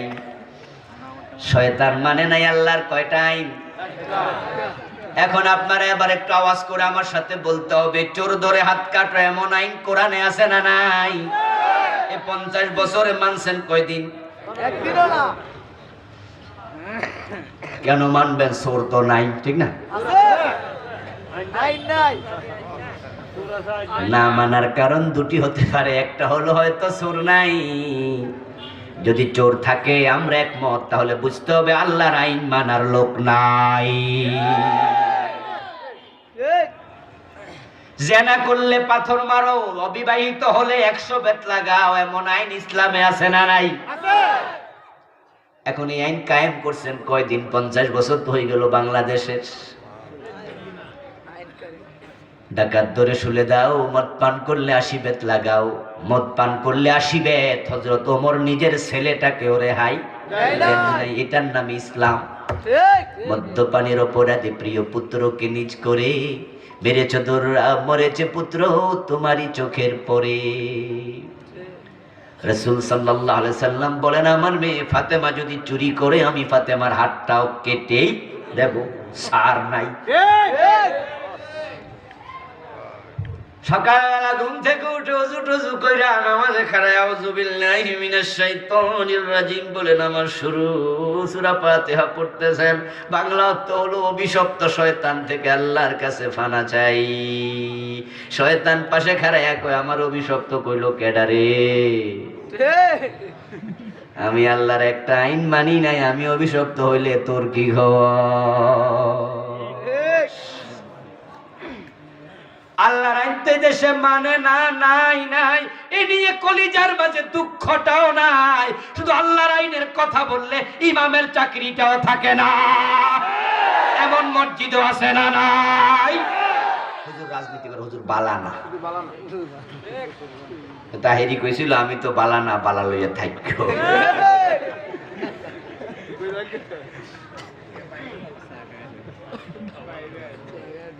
হুজুর বালানা, হুজুর রাজনীতি করে, হুজুরের দোষ, হুজুর আল্লাহর আইনের কথা বলে, তুমি তো মানোই না। অথচ আল্লাহর বক্তব্য কি শোনো আমার বন্ধু, কোরআনের বক্তব্য আলা লাহুল খালকু ওয়াল আমর।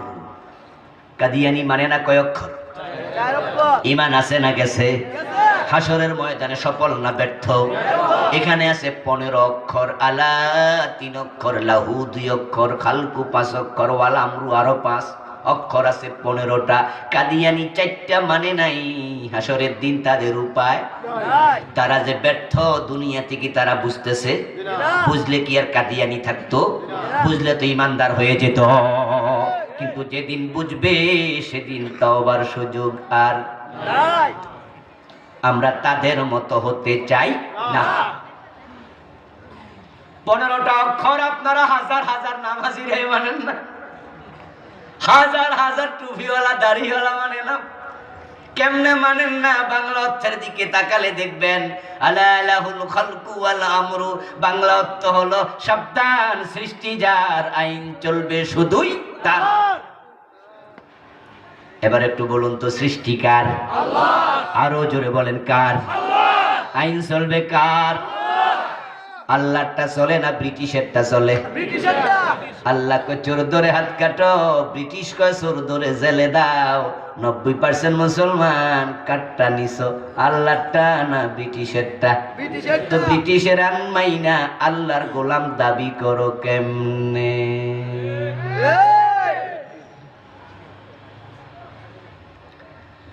তোমার বিয়ে করাবো, তোমার কথা হনে না। আপনি কইলেন 1 কাপ চা দাও, সাথে সাথে পাশের বাড়ির আরেক বেটা এখানে উঠা নাইয়া কয়, অমুকের বউ আসনি গো ঘরে, কয় আমার 1 কাপ পানি দাও। বেডি চায়ের খবর নাই, পানি লইয়া দৌড় মারছে। ওই বেড়ারে কত সুন্দর কইরা খাওয়াইতেছে, তারপরে গ্লাস লইয়া খাড়াই রইছে। ভাই সাহেব কইয়া মুস্কি মুস্কি হাসি দেয়। জামাই কয় বিয়ে করলো কেডা, খেদমত পাইলো কেডা?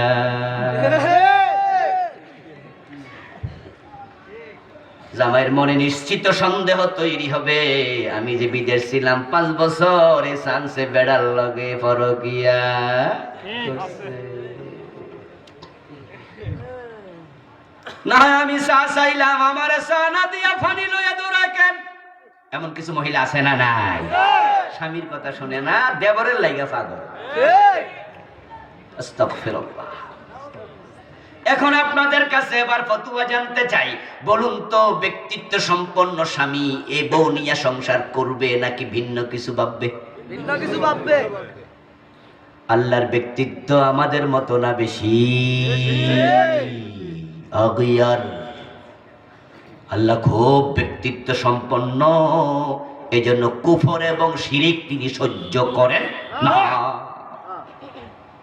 এটা করলে মাফ নাই। শিরিক করবা, কুফর করবা, আল্লাহ কো তোর আর মাফ।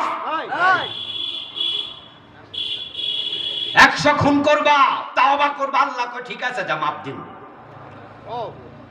যদি আপনি 100 খুন করে মরেও যান, তাওবা নাও করেন, ঈমান যদি থাকে মাপ পাইলেও পাইতে পারেন। ওয়ায়াগফিরু মা দুনা যালিকা লিমান ইয়াশা। শুধুমাত্র একটা কুত্তারে পানি খাওয়াইয়া জীবনের গুনাহ মাপ পাইয়া গেছে একটা মহিলা, এমন হাদিস আছে না নাই? চরিত্রহীন নারীর আল্লাহ চাইলে ক্ষমা করতে পারে, কিন্তু শিরিক কুফর লইয়া মরবা, ইন্নাল্লাহা লা ইয়াগফিরু আন ইউশরাকা বি, ক্ষমা নাই, তিনি বড় গায়রতওয়ালা। এখন শয়তান আল্লাহর একটা আইন মানে নাই, সে শেষ। কাদিয়ানি 4 অক্ষর মানে নাই, সে শেষ। আর আমরা মুসলমানেরা ইমানদার দাবি করি, আল্লাহর ডজন ডজন আইন বাদ দিছি। কথা ছিল আল্লাহর আইনে দেশ চলবে, সমাজ চলবে, আমরা চলবো, বউ চলবে, ছেলে চলবে, পরিবার চলবে, সবাই চলবে। ইমান মানে কি? ইসলাম মানে তো হলো আমরা হয়ে যাব সেই ওটের মতো, যে ওটের নাকের ভিতরে মালিক রশি ঢুকাইয়া রাখছে। ওই ওট নিজের মন মতো চলবে না, মালিক টানে যেদিকে পা রাখবে সেদিকে। এটার নাম ইসলাম। ইসলাম মানে আত্মসমর্পণ করে দাও। ঠিক। কিন্তু আমরা আত্মসমর্পণ করতে জানলাম না। কেউ শিরিক করে, কেউ কুফর করে, কেউ নেফাক করে। বিস্তারিত ব্যাখ্যা আজকে হবে না। এই 3টার সাথে থাকলে আপনার ইমানও শেষ, আমলও শেষ। আবার কেউ হারাম খায়, হারাম খাইলে আমল কবুল হওয়া বন্ধ। আমল কবুল হওয়ার জন্য অন্যতম শর্ত হলো হালাল গেজা, তালাবু কাসবিল হালাল বাদাল ফরিদাতুম বাদাল ফরিদা। আমরা যত ফরজ ইবাদত করি, হালাল কামাই করা, হালাল জীবিকা গ্রহণ করা শ্রেষ্ঠতম ফরজ। ঠিক। হালাল জীবিকা নামাজের চেয়ে বড় ফরজ। নামাজ পড়ার জন্য কাপড়, শর্ত কাপড় লাগবে, সতর ডাকো। এখন সতর ডাকার জন্য যে কাপড় কিনবা, ওই কাপড়টা হারাম টাকা দিয়ে কিনা যাবে না। যদি কিনো, ওই কাপড় পরে 1000 রাকাত নামাজ পড়বা, কবুল হবে না। من اشترى ثوبا ب10 دراهم فيه درهم حرام لم يقبل الله له صلاته ما دام عليه। আল্লাহ রাসূল বলেছেন 100 টাকা দিয়ে কাপড় কিনেছো, 1 টাকা হারাম, 99 টাকা হালাল। ওই কাপড় পরে যতই নামাজ পড়ো আর কবুল হবে না। আপনি বলবেন আল্লাহ আমি তো নামাজ ছাড়ি নাই, রোজা ছাড়ি নাই, আমার সওয়াব কই? আল্লাহ কবে এটা হারাম খাইছস কেন? কবুলও তো হয় না, কবুলও তো করি না। সফল না ব্যর্থ? ব্যর্থ। আরেক দল বন্ধু ব্যর্থ, যারা বেদাতের সাথে আছে। আজকে এই বিষয়ে একটু বেশি কথা বলতে চাই, কারণ অনেক আলেম বেদাতি নিজে বোঝে না, অনেক নামাজি বেদাতি নিজেই জানে না সে যে বেদাতি হয়ে গেছে। হাদিসে পাওয়া যায় আল্লাহর রাসূল যাদেরকে লানত করেছেন, বদদুয়া দিয়েছেন, তাদের মাঝে একজন হলো বেদাতি। রাসূলুল্লাহ বলেন মান হাদাসা হাদাসা আও আওয়া মুহাদ্দিসা ফাআলাইহি লানাতুল্লাহ। যে ব্যক্তি বেদাত আবিষ্কার করে, কোন বেদাতিকে সাহায্য করে, তার উপর আল্লাহর গজব। আল্লাহু আকবার। ওয়াল মালাইকাতি ওয়ান নাসি আজমাইন। শুধু আল্লাহর লানত নয়, ফেরেশতাদের লানত, বিশ্ব মানবতার লানত। রাসূলুল্লাহ বলেন হাল্লাত শাফাতি ইল্লা লিসাহিবি বিদআহ, আমার উম্মতের জন্য কিয়ামতের দিন আমি সুপারিশ করব, তবে যে বেদাতি তার জন্য সুপারিশ করব না। কি মারাত্মক ব্যাপার রে ভাই! রাসূলের সুপারিশ না পাইলে আমল দিয়া জান্নাত পাওয়ার সাহস কোথায়? হাউজে কাউসারের মালিক নবী, না কইনা কাল কাউসার, ও নবী আমি আপনারে কাউসার দিয়ে দিছি। সুবহানাল্লাহ পড়ে। হুয়া নাহরুন ফিল জান্নাহ, কাউসার জান্নাতের একটি নহর, এটাকে হাশরের ময়দানে হাজির করা হবে। রাসূলুল্লাহ বলেন আনা ফারতুকুম ইয়াউমাল কিয়ামাতি আলাল হাউজ, আমি তোমাদের সবার আগে হাউজের কাছে যায়া দাঁড়ায়া থাকবো। আমার উম্মত যখন এর পাশ দিয়ে যাবে আমি এক গ্লাস করে পানি খাওয়াতে থাকবো। মান শারিবা ওয়ালাম ইয়াসমা লা ইয়াসমা আবাদা, যে এক গ্লাস পান করবে কোনোদিন পিপাসা লাগবে না।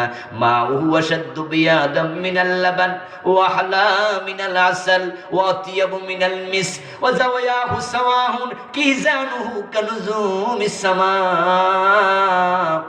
ওই পানি হবে দুধের চেয়ে সাদা, মধুর চেয়ে মিষ্টি, মিষ্কের চেয়ে সুগন্ধিওয়ালা। আমার উম্মত সেখানে ভিড় করা লাগবে না, এক একটা বাহু হবে, এক একটা পার হবে 1 মাসের ঘোড়া দৌড়ানোর দূরত্ব। সেখানে ফেরেশতা থাকবে অসংখ্য এবং পেয়ালা হবে আকাশের তারকার পরিমাণ। আমার কোন উম্মত বাদ পড়বে না। আমি এভাবে পানি দিতে থাকবো, আমার কাছে একদল লোক আসবে, এসে তারা পরিচয় দেবে আমরা আপনার উম্মত। ইয়ারিফুনানি, তারা আমারে চিনবে, ওয়া নারিফুহুম, আমিও তাদেরকে উম্মত হিসাবে চিনব। পরিচয় দেওয়ার পরে চিনব মানে আমি মনে করব তারাও তো আমার উম্মত। তাই পানি দিতে একটু সামনে আগাবো। ফায়ুহালু বাইনি ওয়া বাইনাহুম, তাদের হাতে হাউজের পানি দেওয়ার আগে হঠাৎ করে দেখব তাদের মাঝে আমার মাঝে একটা পর্দা পড়ে গেছে।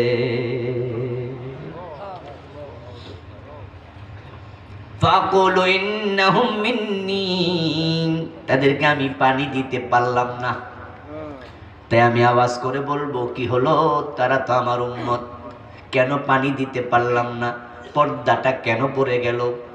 ফেরেশতারা দৌড়াইয়া এসে বলবে ইন্নাকা লা তাদরি মা আহদাসু বাদাক, হে নবী আপনি জানেন না আপনার তিরোধানের পর ইন্তেকালের পরে লোকগুলো কত বেদাত বানাইছে।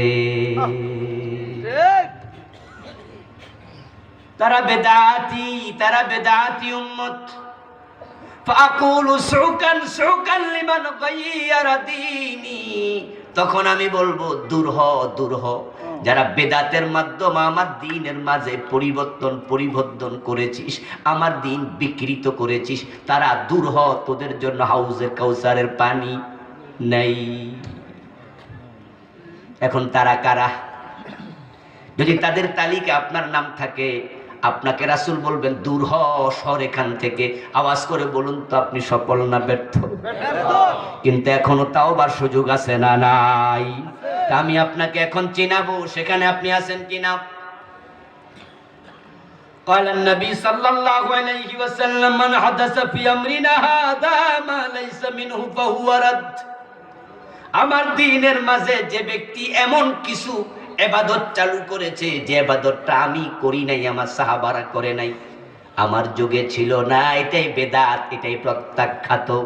বেদাত মানে হলো হিয়াল ইবাদাতুল মুহদাসা মা লাম তাকুন ফি জামানিন নবী ওয়া আসহাবি, বেদাত হলো এমন নতুন কোন ইবাদত যেটা নবী এবং সাহাবাদের জামানায় ছিল না। কথা বুঝছেন? কথা বুঝছেন?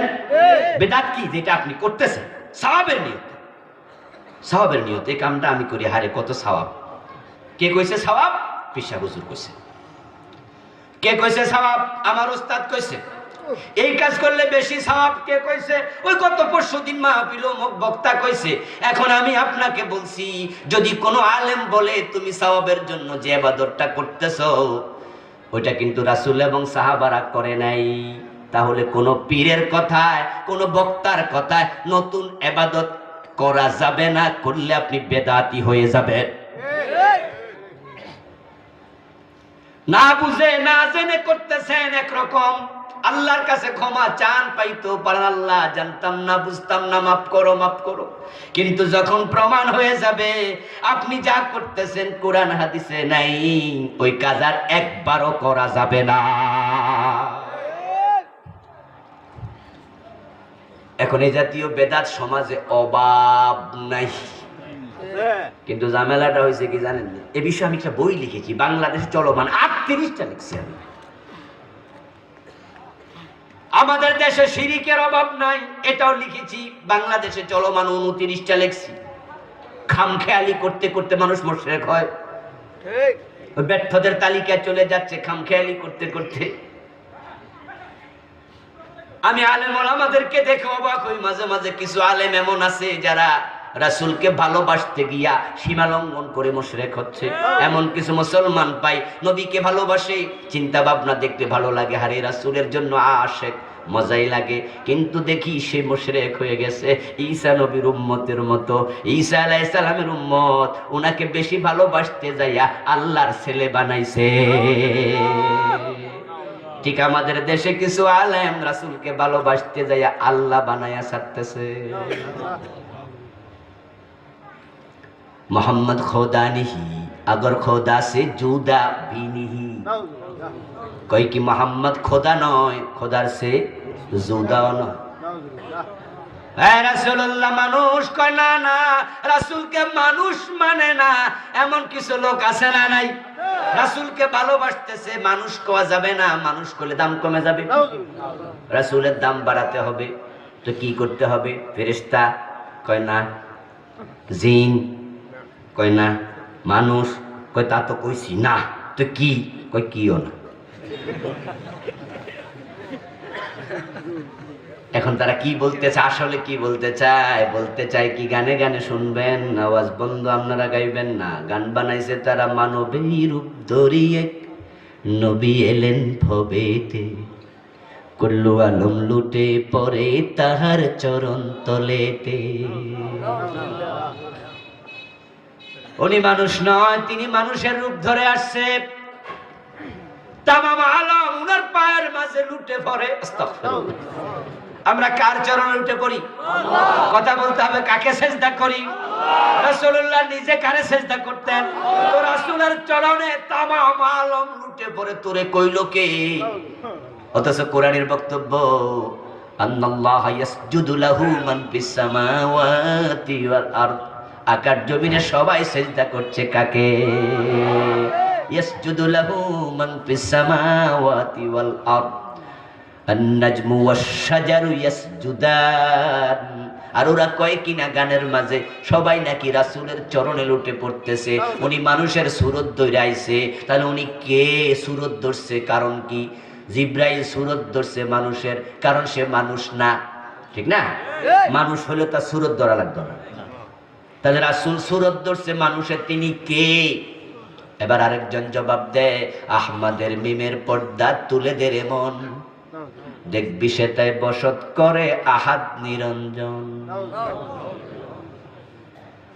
আহমদ লিখতে হামজা হা মিম দাল, মিম তুলে দে, আহমদ আহাদ হয়ে যাবে।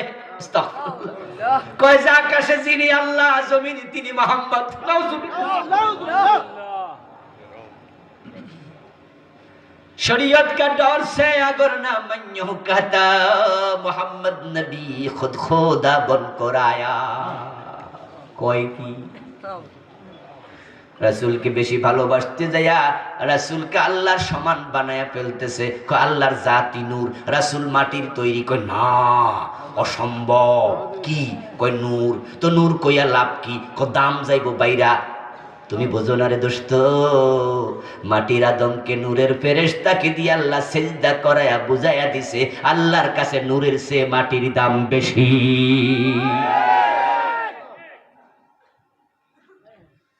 আরে মাটি হলে দাম কমবো তোমারে কইল কে? মাটির আদম নূরের ফেরেশতা, আদমের কাছে ফেরেশতার মাথা নত করাইছে কে? আল্লাহ বুঝাই দিছে মাটির দাম আমার কাছে, নূরের ফেরেশতা তোদের চেয়েও বেশি।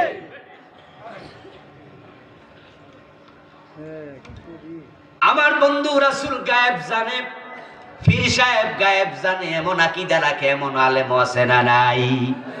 অথচ গায়েবের মালিক কে? রাসূল সাল্লাল্লাহু আলাইহি ওয়াসাল্লাম এর জন্য বলছেন লা তুতরুনি কামা তুরাতিন নাসার ইবনে মারইয়াম। ও আমার উম্মতেরা, ঈসা নবীর উম্মতেরা ওনার সম্মান বাড়াইতে যাইয়া ঈমান হারা হয়ে গেছে, তোমরা আমার সম্মান নিয়ে বাড়াবাড়ি করো না। সহিহ বুখারীর হাদিস। ঈসা নবী মায়ের পেট থেকে এসে মায়ের কোলে কয় নি আব্দুল্লাহ আতানিয়াল কিতাবা ওয়াজালানি নবিয়্যা, আমি আল্লাহর গোলাম, ইন্নী আব্দুল্লাহ, আমি আল্লাহর গোলাম। খ্রিস্টানরা কয় না না, গোলাম কইলে দাম কইমা যায়, এজন্য কি কওয়া লাগবো? আল্লাহর ছেলে কইয়া দাও। ওয়াকালাতিন নাসারাল মাসীহ ইবনুল্লাহ, তারা ঈসা নবীর আল্লাহর ছেলে বানাইতে চাইছে। দাম কি কমাইতে চাইছে না বাড়াইতে চাইছে? বাড়াইতে চাইছে। লবণ ছাড়া তরকারি হবে না রে রান্না। দোস্ত শোনো, হরিণের মাংস যদি রাঁধো লবণ ছাড়া কিন্তু হবে না, তবে লবণ যদি বেশি দেও খাওয়া যাবে না। সাবধানে দিও, সাবধানে দিও। রাসূলকে ভালোবাসতে হবে, ঈমান হবে না। ভালোবাসতে হবে ছেলের চেয়েও বেশি, মেয়ের চেয়ে বেশি, মায়ের চেয়ে বেশি, বাবার চেয়ে বেশি, বউয়ের চেয়ে বেশি, ইভেন নিজের জীবনের চেয়েও বেশি। কিন্তু তাই বলে আল্লাহর সমান করা যাবে না। রাসূল খালেক না মাখলুক? খালেক কে? আল্লাহ। খালেক আর মাখলুক এক হতে পারে না। সাবধান। এখন বেশি আমল করতে চায়, সাহাবীদের সব বেশি করতে চায়। সাহাবীরা ঈদ করছে দুইটা, ঈদুল ফিতর, ঈদুল আজহা। আর রাসূলকে আমরা ভালোবাসতে যাইয়া সাহাবীদের চেয়ে আরো বেশি ভালোবাসলাম, তাই একটা ঈদ বানাইছে, ঈদে মিলাদুন্নবী। এই বাংলাদেশে আছে না নাই? এবং আমরা স্লোগান দিতেছি সকল ঈদের সেরা ঈদ ঈদে মিলাদুন্নবী। রাসূল যে দুইটা করছে আমাদের মেড ইন বাংলাদেশেরটা এটা আরো সেরা। আস্তাগফিরুল্লাহ, হাদা বিদআহ, এটার নামে বিদআহ। ঠিক। আজান শুরু হবে আল্লাহু আকবার দিয়া, এখন কিছু কিছু মসজিদে শুরু হয় দুরূদ শরীফ দিয়া, ঠিক কি না? আজানের আগে আসসালাতু ওয়াসসালামু আলাইকা ইয়া রাসূলুল্লাহ, আসসালাতু ওয়াসসালামু আলাইকা ইয়া নবিয়াল্লাহ। কুলিয়া সূরা আসেনি কোনো? আছে, কম মনে হয় না? এগুলো করা যাবে না, করা যাবে না। আপনি বলবেন হুজুর অসুবিধা কি? আর এটাই তো বেদাত দোস্ত, এটাই তো বেদাত। আমার গায়ের জামার মাঝে হাতা আছে দুইটা, টেইলার সাহেব যদি খুশি হইয়া তিনটা বানায় আমি খুশি হব না। উনি যদি কয় হুজুর একটা বেশি দিছি অসুবিধা কি? ও বন্ধু, ক্ষেতের মাঝে যখন কৃষক যা ধান লাগাইছে 15 দিন পরে যাইয়া দেখে ধানের সাথে কিছু আগাছা ঘাস উঠছে, কৃষক ঘাস দেখে খুশি হয় নাকি টাইনা তুলালা?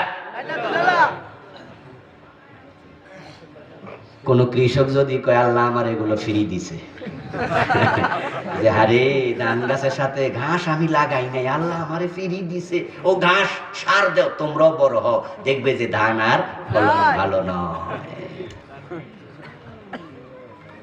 আমার বন্ধু সাবধান, বেদাত বেদাত। রাসূলুল্লাহ ঈদ করেছেন দুটি, আপনি করলেন তিনটা। বোঝা গেল রাসূলের সম্মান ইজ্জত সাহাবাদের চেয়ে বেশি দিলেন।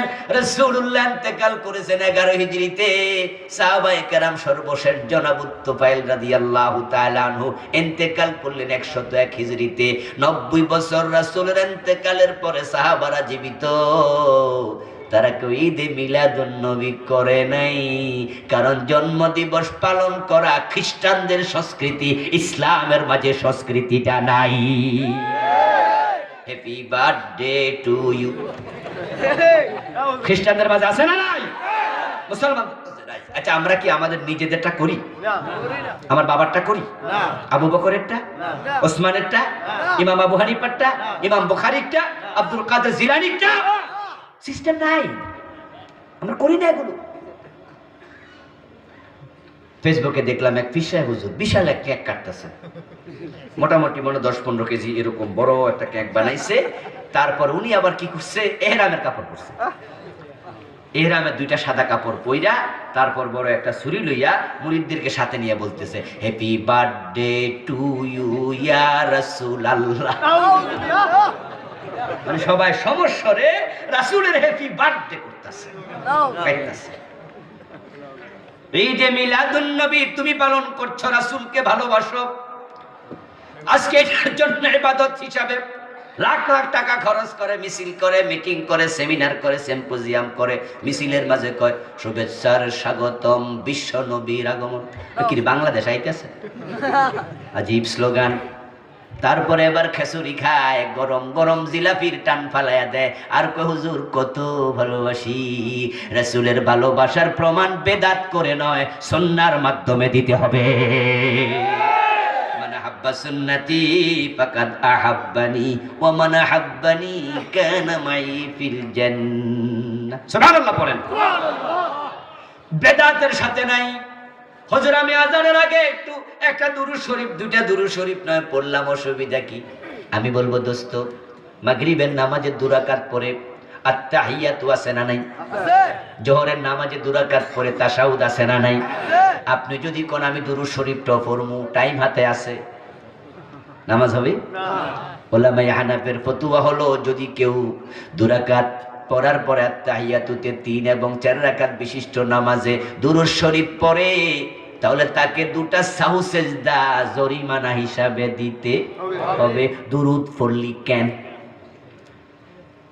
এর মানেটা এই, বিশ্বনবী যা করেনি আমরাও করব না, রাসূল যা ছাড়েনি আমরাও তা ছাড়ব না। নামাজের মাঝে দাঁড়ায়া বেদাত শুরু। বাংলাদেশে অধিকাংশ মুসল্লি নামাজে দাঁড়ায়া নামাজ শুরু করেননি ওয়াজ্জাহাতু দিয়ে, এটার নাম দিয়েছে মুসাল্লার দোয়া। রাসূল সাল্লাল্লাহু আলাইহি ওয়াসাল্লাম তাকবীরে তাহরিমার আগে ইন্নী ওয়াজ্জাহাতু পড়েছেন, একটা হাদিসও নাই। তিনি পড়েছেন মাঝে মাঝে ইন্নী ওয়াজ্জাহাতু তাকবীর দেয়ার পরে সানা হিসাবে। এই বইটা আমি বিস্তারিত এনেছি, নামাজের শত শত মাসালা এনেছি, আলহামদুলিল্লাহ দলিল সহ পাবেন। আশা করি আজকে স্টেজে কিছু আছে।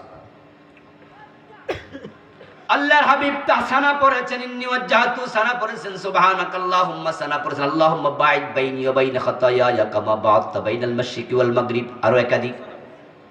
আর নামাজটা শুরু হবে কি দিয়ে? বিশ্বনবী বলছেন, আমি এনেছি, ক্বালান নবী সাল্লাল্লাহু আলাইহি ওয়াসাল্লাম তাহরিমুহাত তাকবীর ওয়া তাহলিলুহাত তাসলিম। যে নামাজ শুরু হবে আল্লাহু আকবার দিয়া, নামাজ শেষ হবে সানা দিয়া। এখন আপনি আজান শুরু করলেন দুরূদ শরীফ দিয়া, অথচ হাদিসে এটা নাই। আপনি নামাজ শুরু করলেন ইন্নী ওয়াজ্জাহাতু দিয়া, এটা হাদিসে নাই। তো বেদাত আপনি করবেন কেন? বেদাত যদি করেন আমল কবুল হওয়া বন্ধ, এবং বেদাতি হয়ে গেলে শাফাত কপালে নেই। এখন চিনবেনটা কেমনে? চিনার জন্য আপনাকে কোরআন হাদিস পড়তে হবে। ইসলাম মূর্খের ধর্ম না, ঠিক না? এজন্য ইসলামের প্রথম আদেশ ইকরা। ইকরা মানে কি?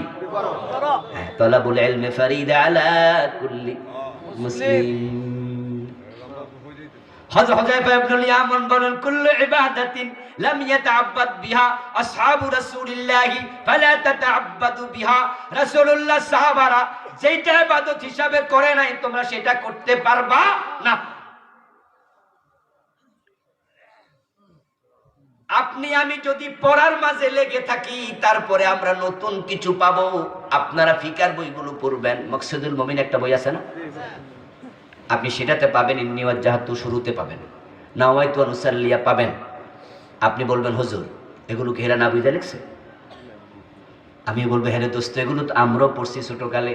এই নাওয়াইতু আনের জন্য কত মাইর খাইছি মক্তবে। যে নাওয়াইতু আন পারে নাই, হুজুর পিঠে চামড়া তুলে লাইছে বাইরে। কিন্তু ব্যাপারটা কি এবার শুনুন, যে আলেমরা ফিকার কিতাবগুলো লিখে গেছে, মকসুদুল মুমিন লিখে গেছে, অন্য অন্য বই লিখছে, আমরা তাদের জন্য দোয়া করি আল্লাহ তাদেরকে ক্ষমা করুক, জান্নাত দেখ, বলেন আমিন।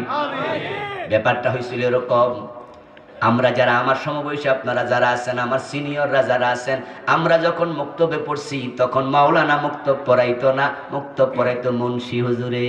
বলছি হুজুরে এই যে আজকে আপনাদের এই কুলিয়ার সরে তো অনেকগুলো মাদ্রাসা আছে, কিন্তু আজ থেকে 50 বছর আগে একটাও নাই। পুরা বাংলাদেশে দাওরা মাদ্রাসা ছিল না। দাওরা পাস করার জন্য ভারতে যাওয়া লাগতো, ঠিক কি না? দেওবন্দ যা, দেওবন্দ, ওখান থেকে এবার হাটাজারি মাদ্রাসা হইল।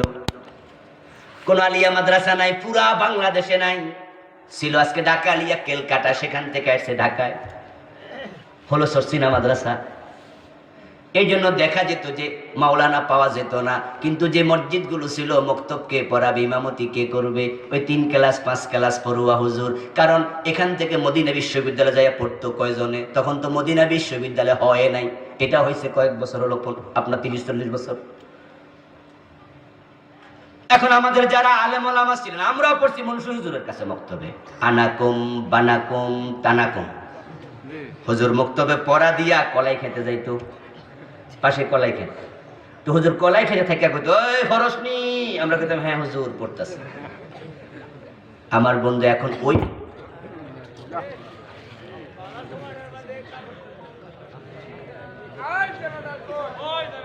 জিকির করুন লা ইলাহা ইল্লাল্লাহ, লা ইলাহা ইল্লাল্লাহ, লা ইলাহা ইল্লাল্লাহু মুহাম্মাদুর রাসূলুল্লাহ।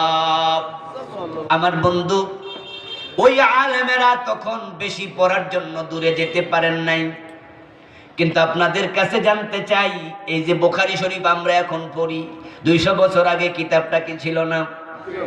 আলেমরা বলেন 300 বছর আগে ছিল কিনা? 500 বছর আগে ছিল কিনা? 1000 বছর আগে ছিল কিনা? মুসলিমও ছিল, বুখারীও ছিল, আবু দাউদও ছিল, তিরমিজিও ছিল, ইবনে মাজাহ ছিল, মুয়াত্তা ইমাম মালিক ছিল, মুসনাদ আহমদ ছিল, তাফসীরে কাশফ ছিল, তাফসীরে বাইজাবি ছিল, 500-700 বছর আগে ইবনে কাসির ছিল। কিতাব কিন্তু ছিল, কিন্তু বাংলাদেশে পড়ার লোক নাই। যেই তালাকের ফতোয়া আমাদের কাছে যদি আসে, আমরা বন্ধু তালাকের ফতোয়া মোবাইলে দেই না। স্বামী আসতে হবে, বউ আসলে চলবে না। স্বামীকে আবার সামনে এনে কথা শুনে বলি, আগে আবার লিখো, তোমার কাগজের মাঝে সাইন দিয়া ফতোয়া দেব, মুখের কথার উপরে না। কারণ মুখে এখন কয় তালাক, 2 দিন পরে কয় সালাক। হুজুর আমি তো তালাক কইছিলাম না, আর আগে আমি কইছি তুই বড় সালাক। কথা বোঝেন? ফতোয়া উল্টাই ফেলে, কথা উল্টাই ফেলে। তারপরে এবার অনেক জেরা মেরা কইরা তারপরে ফতোয়া দেই।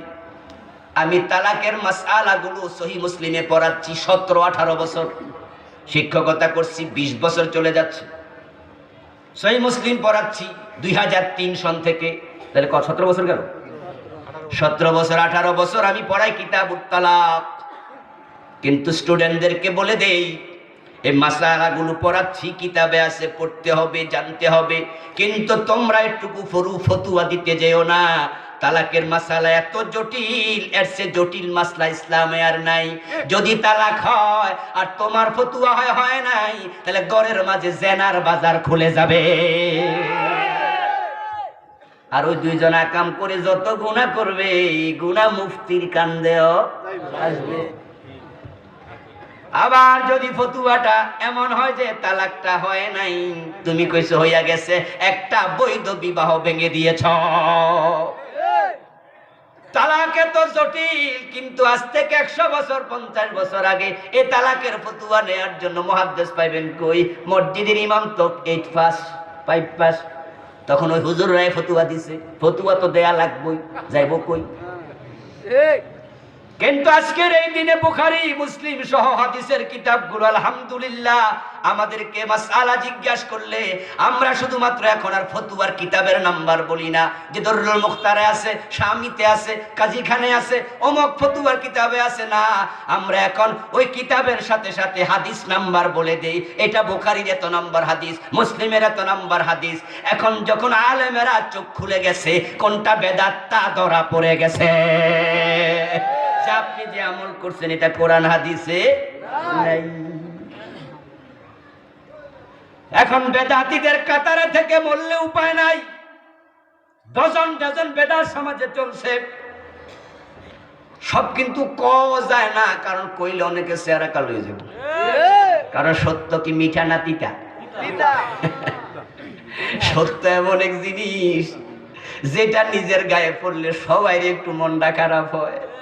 মা ফোলারে কয়, বাজান রে, সদা সত্য কথা বলিবে, মিথ্যা কথা বলিবে না। ছেলে কয়, মা হেসা কথা কওয়া কি সোজা? কয়, সোজা না, কইবি। কয়, মা কইলে তো তুমিও বেজার হবে। কয়, কি কসরে, কি সত্য কথা কইলে আমি বেজার হব? আমার বাপ মারা গেছে 3-4 বছর আগে, তুমি লিপস্টিক দেও কার লেগে? খোদার কাটা লাড়িল।